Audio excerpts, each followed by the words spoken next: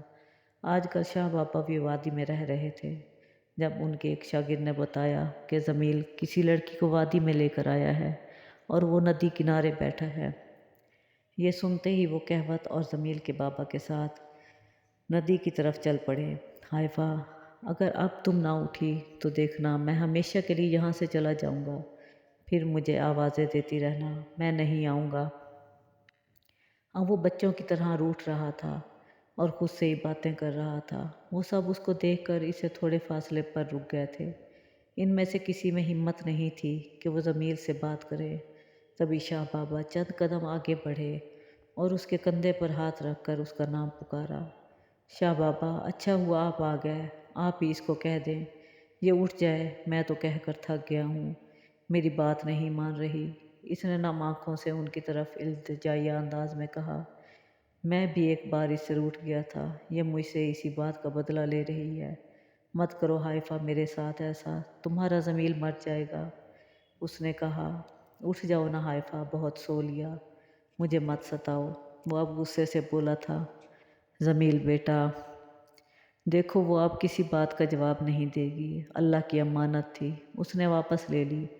شاباش چلو اس کو واپس اس کے گھر لے کر چلتے ہیں، پھر اس کو اس کی آخری آرام گاہ تک بھی پہنچانا ہے۔ کہوت آؤ حائفہ کو اٹھاؤ۔ انہوں نے کہوت کو پاس آنے کا اشارہ کیا۔